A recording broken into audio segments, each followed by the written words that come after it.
Well, hi everybody. The other night I had an idea of something to try, and we usually see it in pendants and jewelry pieces, and we call it the feathery effect or something like that. And I want to try that on a larger scale, and I am so excited about this. So I've mixed some deep pour resin. I'm using just liquid glass today. This is a 2-to-1 ratio, and you can do 2 to 4 inch thick pours. So I've got my resin all mixed up, and I have not added anything to it. I think my stick that I've used before has added a touch of glitter, but that's okay. So I'm just going to go ahead and pour this in. Now this resin is, I've warmed it first, and now this resin is very thin. So it's going to take a little bit of time to set up to the point that we want to add the dropout ink. And I know I'm going deeper than 4 inches, but I'm hoping that'll be okay. We'll see. I always have to push the boundaries on everything. You can see there's a lot of bubbles in there right now, but like I said, the resin is very thin. So I'm hoping they will rise to the surface very well. I'm just going to use 5 colors of ink today. I don't want to overwhelm the piece. I may not even use all of them. And after we add our inks, then we're going to wait for this to set up a little bit before we add the white dropper. So I think I'm going to start with some sapphire blue, because that's my favorite blue. And I'm just going to add that in one spot. Oop, 2 drops. That was a lot. Don't spread so far. It's spreading too far too fast. Wow, it's doing weird things. Okay, now I'm going to add some yellow over here. And these are both Let's Resin. This one won't go. I wonder if I never opened the top. Okay, I have a different yellow right here. That blue should be floating on the surface, and it did really weird things there. But like I said, I don't usually work with such a thin resin. This is not doing at all the feather effect that we usually see. It's not even laying on the surface of the resin the way we usually see it. That is interesting. Well, that's what experiments are all about. Now this is a different type of Let's Resin alcohol ink. It's not as thin. It's acting very differently.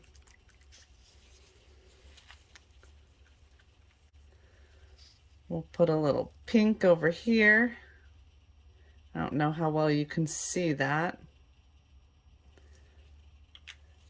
Nope, you can't see it at all. Oops.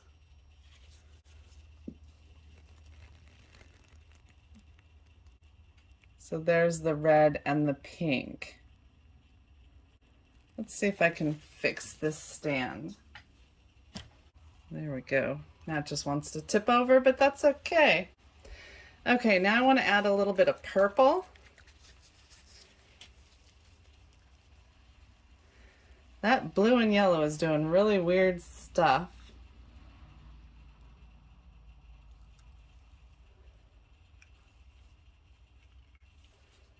This is all behaving very strangely.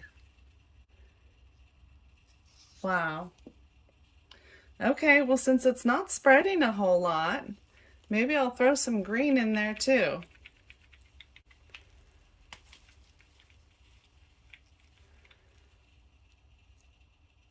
Oh, the green's spreading.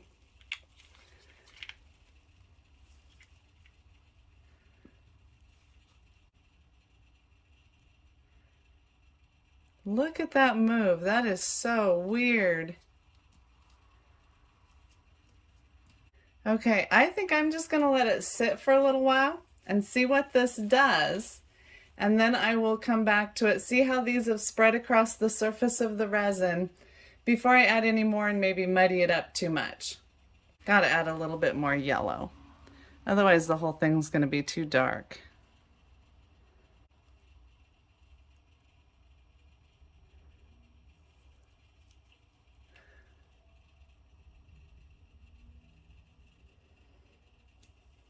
Okay, now we'll let it sit for a while, see what it does.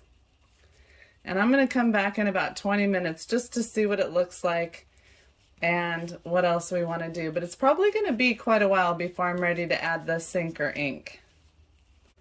So I will see you all in a bit. Maybe I'll even just leave the camera going and see if we can do a time lapse on it.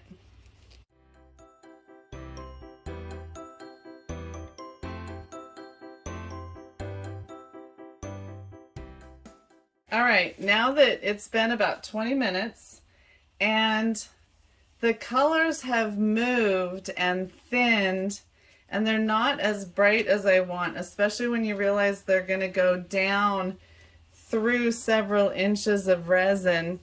I think I want to add more color in the same spots where I've already added the color just to brighten it up.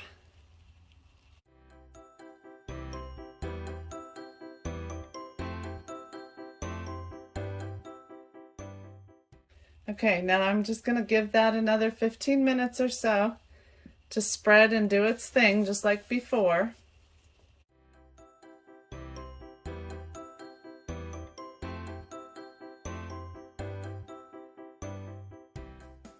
Okay, well it's been about 45 minutes since we put the first batch of dye in here, or alcohol ink.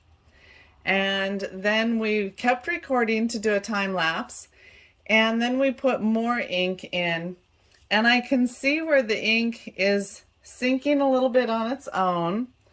And now we're going to take this Pixis Snow Sinker ink and we're going to put it in too.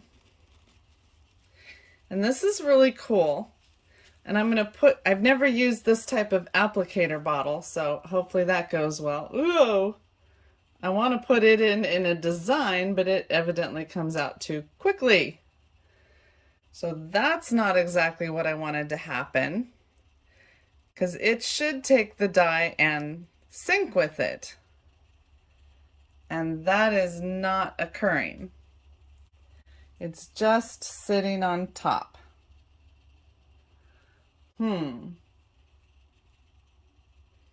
I see the colors moving a little bit, but that was not at all what it was supposed to do. Somewhere I've set down my glasses and I can't see. Good job. They're probably clear at the other end of the house. I do that all the time. Let me find the other white that I usually use. Okay, let's try this white and see what oh, that's weird what it's doing. See what a drop of this white will do.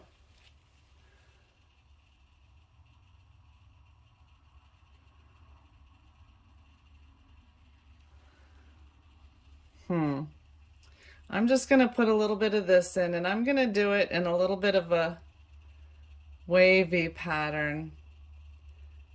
And I can see it's going right through the resin and sinking like I want it to. So I'm not sure about this Pixis. It does not seem to be a sinker ink. But that's part of the experimentation process, right? Okay, so now what I want to do, when we do jewelry with this method, we use just a little push pin or something, but this is way deeper and we won't be able to reach it with a push pin. So I'm using a zip tie, you can see from the top there, oops, knocked my whole shebang over. You can see from the top here, it's just a little zip tie. And what I want to do is I want to put it in and take it clear to the bottom of the mold, and I want to just squish that around in a pattern, not just any which old way, and you can do whatever pattern you want, but I definitely want to do it in a pattern. Now, I think I'm going to go the other way as well.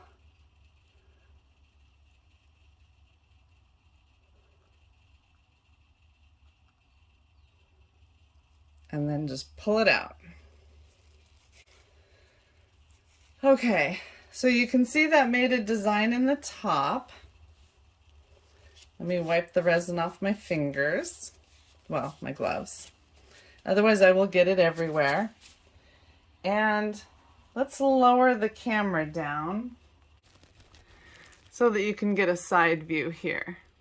So now you see the colors that has pushed down through the sides. First, the sinker ink pushed it down, or pulled it down, and then when we put the zip tie in and we moved the resin around, it moved the die around. I should have put this on a turntable. So this is what we would call the feather effect in a smaller piece. And I don't know how it's going to look in this piece. And we actually are going to have to wait 3 days to find out, because this resin after 24 hours will only be tacky. It's going to take a full 3 days before we can demold it. So now we're just going to wait and see what we end up with. So I will actually see you back here in 3 days. So bye-bye for now, and wish me patience. Well, hi guys. I have had such a busy week that this is the first time I've had a chance to get back to this. So it has actually sat for 4 days. And it's really amazing how this design has moved and changed. But let's get this out of here and see what we ended up with. I did check on it after 24 hours. And it was still extremely liquidy, and I kept the room at 70 degrees the whole time. Now at 2 days it was setting up better. At 3 days it was pretty well set up. I just didn't have time to demold it. I've been on the go every day, but that just means it's good and strong now, and I just have to figure out how to get it out of here. Oh, that is looking cool. Oh my goodness, those colors are gorgeous.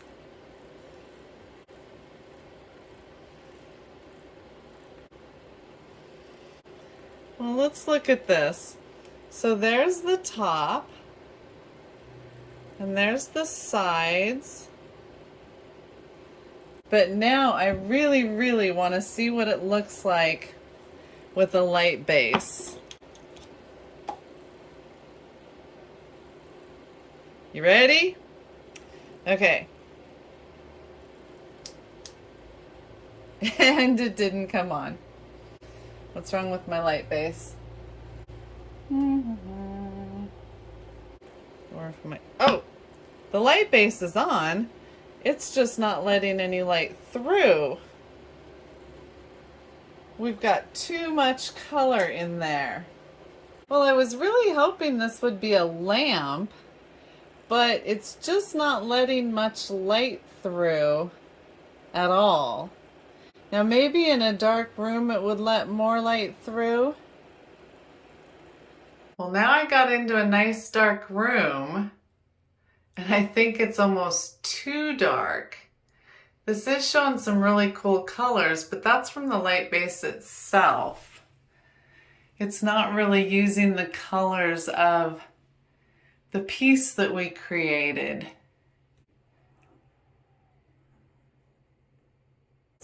Okay, so this piece did not look great on our light base.